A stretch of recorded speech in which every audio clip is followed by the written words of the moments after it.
Hi everyone, I'm Mary Ainsworth, and I'm here today to talk to you about my life. My name is actually Mary Dinsmore Salter, and I was born in Glendale, Ohio on December 1st, 1913. Ainsworth is actually the last name of my late/ex-husband. Um,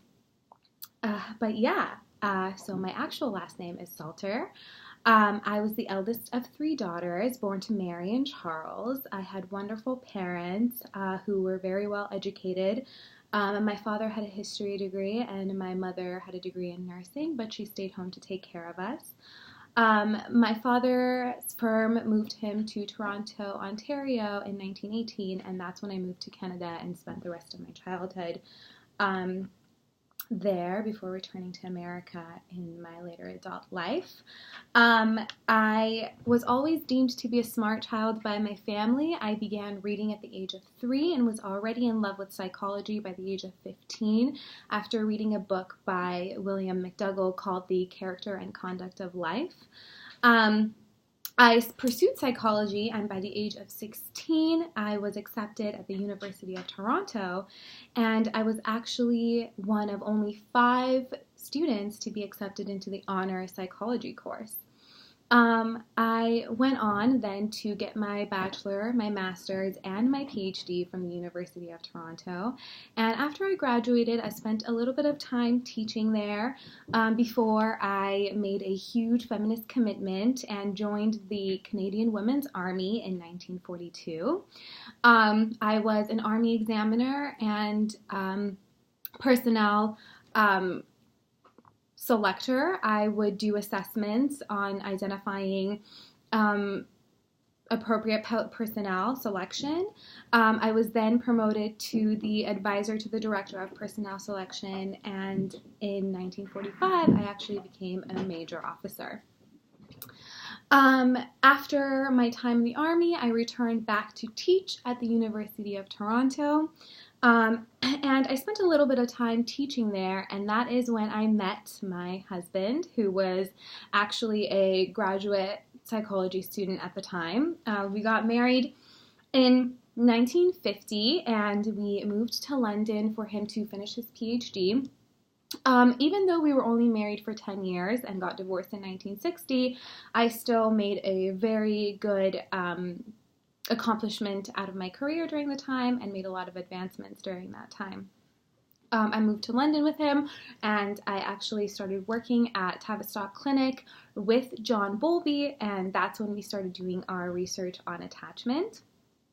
Later on, my husband got a job at the Research Institute in East Africa, and we moved to Uganda, and that is when I actually conducted my first observation on an infant and mother interaction, and I wrote my book on infancy in Uganda. After 2 years, we returned back to the U.S., and this time my husband got a job in Baltimore, and so I started teaching at Johns Hopkins University, where I maintained my very long 20-year tenure. During this time is when I accomplished one of my biggest psychology contributions, which was the strange situation experiment. For those of you who may not be familiar with it, this was done because there were critics out there of my theory who were saying that attachment is too broad and that there's not enough of a working or operational definition to define what attachment is. So I really wanted to be able to do an experiment to identify observable, measurable parameters of attachment by identifying specific behaviors. So this was done in a play scenario situation with infant and mother. The infant and mother were in the room for 1 minute. A stranger enters the room and tries to acquaint themselves. Observations are made. The mother then exits the room and leaves the child and stranger for 3 minutes, and then the mother returns And then after a bit, the mother and the stranger both leave the child, and the child is now alone. And then only the stranger returns to comfort the child this time, and observations are made. And then the mother returns a final time and comforts the child, and observations are made. And through this, we were able to identify 3 stages of attachment: anxious avoidant insecure attachment, anxious resistant insecure attachment, and secure attachment. And later on in 1990, we actually added a 4th category, disorganized and disoriented attachment, which actually was founded by my colleague Mary Main, and who, of course, I gave the blessing to go ahead and add.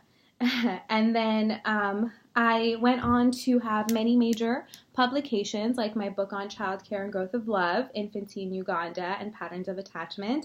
I also won a lot of awards, but I'm only going to tell you a few of the most important ones.